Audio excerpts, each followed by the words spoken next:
ጽዱ ምቹና ተወዳዳሪ ከተሞችን ለመገንባት ከተከናወኑ ተግባራት መካከል የኮሪደር ልማት አንዱ ነው። በአዲስ አበባ የተጀመረው የኮሪደር ልማት ወደ ክልል ከተሞች ሰፍቶ የብዙ ከተሞችን ገጽታ መቀየር ችሏል። መንግስት በከተሞች የተገበረው የኮሪደር ልማት ወደ ገጠሪቱ ኢትዮጵያ ይሰፋ ዘንድ ትኩረት ሰጥቶ በመስራት ላይ ይገኛል።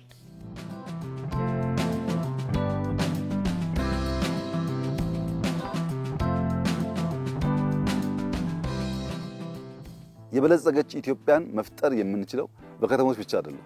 በገጠር ያለ ህዝባችን ኑሮም ስናሻሽል የገጠሩን ላይፍ ስናሻግር ነው። ያን የኑሮ ዘዬ ካላለማመድ ነው በቀር ገንዘብ ስላለው ብቻ ኑሮን አይቀይርም ሰው።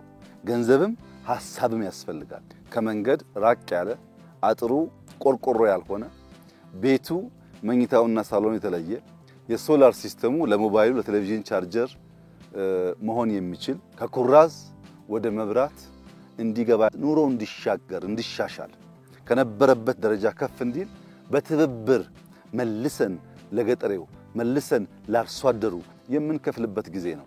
እንደዚህ አይነት ኢኒሺዬቲቭስ በዋዛ ፈዛዛ መታየት የለባቸውም። የኮሪደር ልማቱ በከተሞች ላይ ያመጣውን ለውጥ አይተው ተሞክሮውን ወደ ራሳቸው ወስደው የገጠሩን አኗኗርም በገጠር ኮሪደር በመቀየር ላይ ያሉ አርሶ አደሮች ከተሰራ የገጠሩን አካባቢ ምቹ ማድረግ እንደሚቻል በተግባር ማሳየት ጀምረዋል።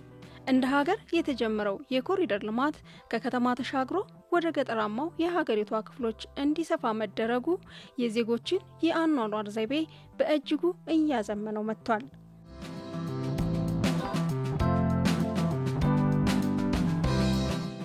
ሰፋ ያለ ግቢ ነው። ሽንት ቤት አለን። የመኖሪያ ቤታችን ያው ጥሩ እንትን ያለ ነው። ኮርኒስ በጥሩ ሁኔታ ያለ ነው። ምንጣፍ ያለው ነው። መኝታ ክፍል አለው። የልጅ መኝታ ክላስ አለው። ኩሽና ቤት አለ ለብቻው ይሄው። የከብቶች ቤት አለ ለብቻው ይሄው። የከብቶችም የቆርቆሮ ቤት አለ። የማድለቢያው በሮች ደግሞ ለብቻው አለ። የላሞችም ለብቻው አለ። ከዚህ በፊት አንድ ላይ ነበር። በአንድ ቤት ሁሉም ተከፋፍሎ ማድቤትና ዶሮ፣ ፍየል፣ ላም አንድ ላይ ይቀመጥ ነበር። አሁን ግን ማድቤት ተሰርቶ ላምና ፍየል ማድቤት የሰው በተለየ ይሰራል። ልጆቻችንም ራሳችንም እንኖራለን። ግቢያችን አካባቢያችን አጽደን እንኖራለን። ለኛ ትልቅ ሀብታችን። በእኛ አካባቢ ላይ የገጠር ኮሪደሩ እያስቀጠልን ነው ማለት ይቻላል። ምክንያቱም የዶሮ መንደር አለ፣ የፍራፍሬ መንደር አለ። በአንድ አርሶ አደር ቤት የወተት ከብት አለ። ሁሉ ነገሩ ፍራፍሬውም ዶሮውም የወተት ከብቱም ሁሉ ነገሩ የተሟላ ስለሆነ የገጠር ኮሪደር ከዛ ጋር የተያያዘ ስለሆነ በጣም ነው ደስ ያለ። ሌሎችንም እንደዚህ ወደ ስራው ቢገቡ የተሻለ ውጤት ማምጣት ይችላሉ ብዬ ነው ማስበው። በይበልጥ ወጣቱ መዘናጋት የለበትም። በዚህ ዘመን ላይ አሁን ብዙ ነገሮች በተመቻቸበት ዘመን ላይ ቴክኖሎጂዎች አሉ። ቴክኖሎጂዎችን ተጠቅሞ ማለት ነው ፈጣን ለውጥ ማምጣት መቻል አለበት።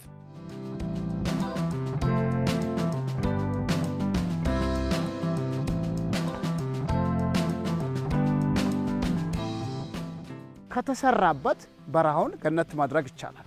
ከተሰራበት የትም ሀገር ሄደህ የምትዝናናበትን አካባቢ ላይ መፍጠር ትችላለህ ማለት ነው። ይሄ ብቻም ሳይሆን ይሄን ተሞክሮ የወሰዱ እኛ አካባቢም ላይ አሉ። አካባቢያቸውን ውብ ማድረግ የጀመሩ አሁን በምሽት ድባብ ላይ ይሄ አካባቢ እንደዚህ ውብና ማራኪ የሆኑ ደኖች እንዲሁም እነዚህ አበባዎችን መግቢያችን ላይ የሚታዩዋቸው ሁሉ የመንፈስ እርካታ ይሰጣል። አርሶ አደር ነኝ። ቀን ሰራለሁ፣ ካፈር ጋር ነው የሚውለው። ማታ ደግሞ ታጥቤ ጽድት ብዬ ቲቪን ከፍቼ ማብራት አለ። በይቻላል መንፈስ ከተነሳን ይቻላል ነው። አጥር ጥግ ላይ የተተከሉ አቮካዶች ማየት ትችላላችሁ። አንደኛ ለምግብነት የሚያገለግል ነገር አለ። ሁለተኛ ለጥላልነት የሚያገለግል፣ ሶስተኛ ለውበትም ጭምር። ስለዚህ ተማሪዎች ወጥተው ብዙ ጊዜ አሁን ቤታቸው ቅጥብ ውስጥ ተቀምጠው አይጠኑም። ንጹህ አየር አለ።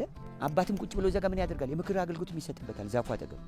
ይሄ የሚሰፋ ኢትዮጵያ ሀገራችን እውነትም ውብ ናት፣ እውነትም ታላቅ ናት። ታላቅ ነበርም ታላቅም እንሆናለን የሚለው ግብ እንደርሳለን ብዬ ተስፋ አደርጋለሁ። የገጠር ኮሪደር በስፋት እየተተገበረባቸው ካሉ ክልሎች አንዱ የማዕከላዊ ኢትዮጵያ ክልል ሲሆን ይህም ስራ በጎ ፈቃደኛ ባለሀብቶችንና ግለሰቦችን በማሳተፍ በራስ አቅም የተሰራ ነው።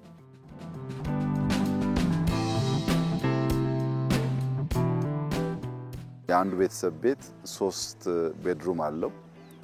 በቂ የሚባል ሳሎን ሊቪንግ ሩም አለው። ከጓሮም ከፊትም እርሻዎች አሉ። ከብቶች ተለቀው ማሳ ላይ ሳይሆን ልክ እንደሰለጠነው ዓለም የሚመገቡበት ቦታ ተዘጋጅቶላቸዋል። እያንዳንዱ ቤት ሶላር አለው። ሶላር ስላለው ሁሉም ቤት ቴሌቪዥን አለው።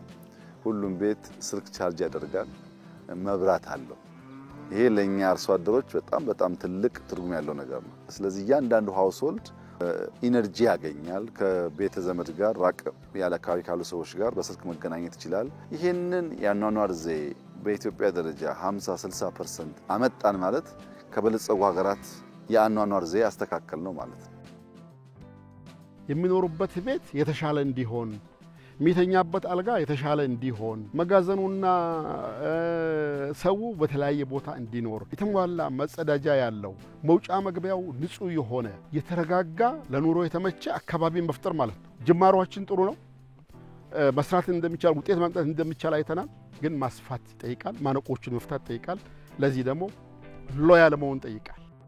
የገጠር ኮሪደር ስራ የነዋሪዎቹን ያኗኗር ዘይቤ ከማዘመን ባለፈ በአካባቢያቸው ያለው ሀብት ጥቅም ላይ የሚውል መሆኑን ያስገነዘበና ከቴክኖሎጂው ጋርም እንዲላመዱ ያስቻለ ትልቅ ጉዳይ ሊሆን ይችላል። የአእምሮ ምግብ የሚያገኝበት፣ ለአካልም ምግብ የሚያገኝበት ንጹህ በሆነ ስፍራ ብርሃን ኖሮት ኢነርጂ አግኝቶ ሁሉም የህብረተሰብ ክፍል ካበረ ከተባበረ ኢትዮጵያን ባጭር ጊዜ የመቀየር ትልማችን እውን ይሆናል የሚል ተስፋም ጭምር የሰነኩበት ነው። በፊት እንደ ዌስት የሚጣሉ ነገሮች ጥቅም እንዳላቸውና በተለይ ደግሞ ለእናቶች በጣም አድካሚ የሆነውን እንጨት ለቅመው በጭስ በጣም ብዙ ጉዳት የሚደርስባቸውን በቀለል ባለ መንገድ ከተማ ውስጥ ያለውን የኑሮ ዘይቤ ማምጣት የተቻለበት ነውና ይሄ ትልቅ ጠቀሜታ አለው።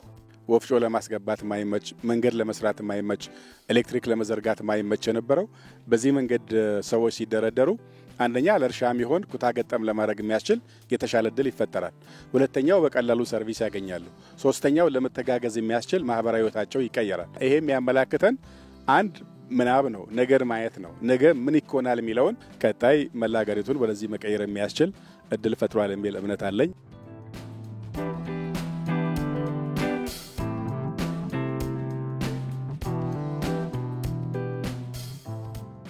ይህንን የኑሮ ዘዬ መማር በብዙ መልኩ ለኢትዮጵያውያን የሚገባ እና የሚያስፈልግ እንደሆነ ይሰማኛል። የተጀመረው ስራ በጣም አስደማሚና አስደናቂ ነው። ይሄንን ስራ እንዴት ማስፋት እንችላለን፣ እንዴት ማሳደግ እንችላለን የሚለው ጉዳይ ውይይትም ቁርጠኝነትም ይፈልጋል። ይሄን ማስፋት ከቻልን ነው በ2 3 4 ዓመት ማስፋት ከቻልን ኢትዮጵያ ውስጥ የምናስበውን ለውጥ ለማምጣት በእጅጉ የሚያግዝ ነው። የገጠር ኮሪደር ልማት ጽዱ ኢትዮጵያን እውን ለማድረግ የታለመውን ትልም ሙሉ ሊያደርግ የሚችል ትልቅ መሳሪያ ነው። ስለሆነም በተወሰኑ አካባቢዎች የተጀመረው ተግባር ሁሉም ጋር ተደራሽ ይሆን ዘንድ የሚመለከታቸው ባለድርሻ አካላት ትብብር ተጠናክሮ ሊቀጥል ይገባል።